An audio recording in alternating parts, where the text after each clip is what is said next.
ሟርት ጥቅጥቅ ያለ ጭጋግ ወከብ የለሽ ሰማይ ወርዶ ወርዶ የማይበቃው ካፊያ መንደራችን ተቆጣጥሮታል። ወዲም ያባባ ምሽት ነበር። ከሱቄ ፊት ለፊት የአሮጌ ብርድ ልብስ ቁራጭ የመሰለ ውሻ ብቅ አለና ሽቅብ አንጋጦ ማላዘን ጀመረ። አው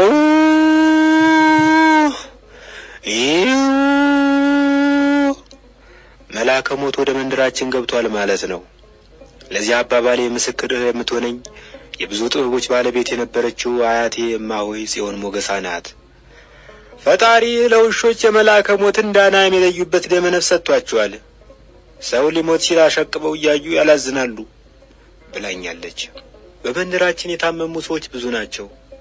ጤነኞችን መቁጠር ይቀላል። ያም ሆኖ የጸናባቸውንና ከፍተኛ የመሞት ዕድል ያላቸውን መንደርተኞች ማስታወስ ነበረብኝ። በመጀመሪያ የንጉ መምህር የጋሽ ተክሌ ጎረቤት አትጠገብ ታወሰችኝ። ለብዙ ጊዜ ተዘግቶ የከረመ ማድ ቤት ከፍታ ስትገባ ነው መጋኛ አጣሞ የጣላት ይላሉ ጠያቂዎች። ስለ ደህንነቷ በጠየቅ ቁጥር በጎ መልስ የሚሰጠኝ የለም።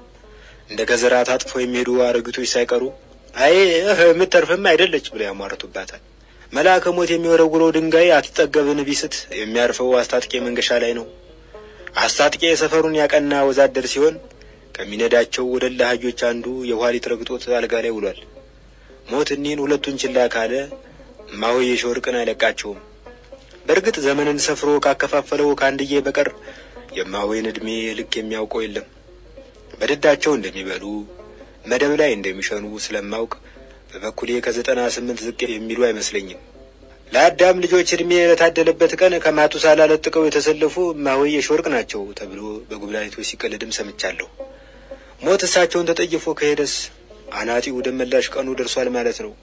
ደመላሽ የድመት ነፍስ ይዞ የተፈጠረ ይመስል ሁለት ጊዜ ከጣራ ወድቆ አንድ ጊዜ ከጓደኛው ባመለጠ መዶሻ ተፈንክቶ ተርፏል። ሰሞኑን ግን ሰውነቱ ለይቶለታል። የአህያ ኪንታሮት፣ ጉበት፣ የሚጥል በሽታ እንዲሁም ብጫ ወባ እየተፈራረቁ ካልጋው ጋር ሰፍተውታል። ሞት ለሱ ግልግል ነው የማይል የለም። ጠጉራም ውሻ ተመልሶ ማላዘን ጀመረ፣ መበርገግ ጀመረው። ውሻው ወደ ሱቄ መቅረቡ ምን ማለት ነው? ይሄ ሟርተኛ ለምን አይተውኝም? በመንደሩ ውስጥ ያለ ብቸኛ ሱቅ ባለቤት ነኝ። ያለ ሸቀጦቼ የቅርብ ወዳጅም ሆነ ዘመድ የለኝም። ገበያ ግን ሞልቷል። እስከ ምሽቱ 4 ሰዓት እነግዳለሁ። 4 ሰዓት ላይ ሱቄ ይዘጋል። ዛሬ ግን ሱቄን በጊዜ ዘጋሁት። ፍራሽንም ዘርግቼ ጋደም ብዬ ብዙ አልቆየሁ። የሱቄ መስኮት ሲንኳኳ ሰማሁ። ደመቀ! የጋሽ ተክሌ ድምፅ ነው። ንክ ነው እየተባለ የሚታማ የ3ኛ ክፍል ሂሳብ መምህር ነው። ንክ የሆነበት ምክንያት በየሰው አፍ ይለያያል። የቁጥር ትምህርት አለመጠን በማጥናቱ አንጎሉን ተጥቅም ውጭ አደረገበት የሚሉ አሉ። በልጅነቱ አብዝቶ የጠጣው አብሾ ማሰላሰያውን አፈለሰበት የሚሉም አሉ። የሚወዳት ምሽቱንና ሴት ልጁን በመኪና አደጋ በአንድ ቀን ከተነጠቀ በኋላ ነካ ያደርገው ጀመር የሚል መላምትም ሰምቻለሁ። በበኩሌ በዚህ ጉዳይ ላይ የተረጋገጠ ማስረጃ የለኝም። የማውቀው ነገር ቢኖር ጋሽ ተክሌ ያለ ቅጥ ትንቧ እንደሚወድ፣ ብቻውን ማውራት መተከዝ እንደሚያበዛ፣ ከቆዳው ጋር አብሮት የተፈጠረ ይመስል ተቀይሮ የማያውቅ ቡናማ ጃኬት እንዳለው ነው። አረ ደመቀ! በጭጭታ የገፋውበት ተምተም ተምተም ዝም። ደመቀ! የጋሽ ተክሌ ጥሪ ሌላ መዳፍ መስኮቴን ይጠበጥብ ጀመር። ደመቀ! የሌላ ሰው ጥሪ ዝም። መብራቱን ድርግሜ ቡሉኬ ውስጥ ተሸሸኩ። ያለ እንቅልፍ ሌሊቱን አሳለፍኩት። በማግስቱ የሳሳ ጭጋግና ደብዛዛ የፀሐይ ብርሃን መንደራችን ተቆጣጥረውታል። ቀኛው ላይ በየመስኮቴን ከፈቱ። ንቁ መምህር ጋሽ ተክሌ ሲጋራ ገዝቶ ሱቄን ተገድፎ ቆመ። የጥሩምባ ድምፅ ተሰማ። ልፈፋ ተከተለ። የጋሽ ካሳዬ ልጅ ትናንት ማታ በድንገት ስላረፈ ቀብር ትደርሱ ዘንድ በረገኩ። ማን ነው ጋሽ ካሳዬ? ካሳዬማ ወደዚህ መንደር በቅርቡ የመጣ ቀለም ቀቢ ነው አለኝ ጋሽ ተክሌ በእኔ ያለው ጭስ እያጠነኝ። ልጁ ምን ነካበት? ትርፍ አንጀት ነው አጣርፎ የገደለው። ሐኪም ደርሶለት ቢሆን ኖሮ ቀዶ ያድነው ነበር፣ ግን አልሆነም። ለምን? ሐኪሞችን ለመጥራት ስልክ ያስፈልግ ነበረ። አንተ ዘንድ ቢመጣ ያለ ወትሮ ሱቅህን ጠርቅመተኛ ሞከረ፣ አልሆነም። ልጁም ያለ ረዳት ፍግም ብሎ ቀረ። አንገቴን ደፋሁ። ስሬት አልባ ኃጢአት የሠራው መሰለኝ።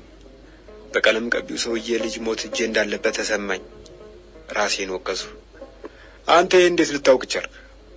አንተ ዘንድ መጥቼ ነበር። ሲጋራ ፈልገህ? የአይጥ መርዝ።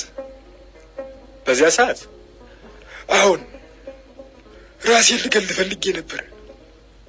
ብቻዬን ቁጭ ብዬ ወሰን የለሽ ተስፋ የመቁረጥ ስሜት ተሰማኝ።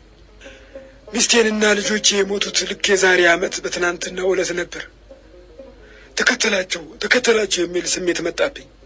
በቀላሉ የሚሞትበትን መንገድ ስፈልግ የአይጥ መርዝ ሆኖ አገኘሁት። ግን ምን ያደርጋል፣ ወደ ሱቅ ብመጣ በርህን ዘግተሃል። ብጣራ ጭጭ አልክ። ያን ጊዜ ነው ዕድለ ቢሱ ቀለም ቀቢ የመጣው።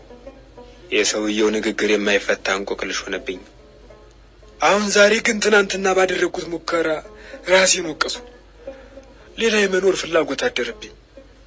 ምናልባት ያለ ወትሮ የሱቅን መስኮት ያዘጋህ ፈጣሪ እንድኖር ፈልጎ ይሆን? ጋሽ ተክሌ ወደ ጭሱ፣ እኔ ወደ አንክሮዬ ተሰደድን።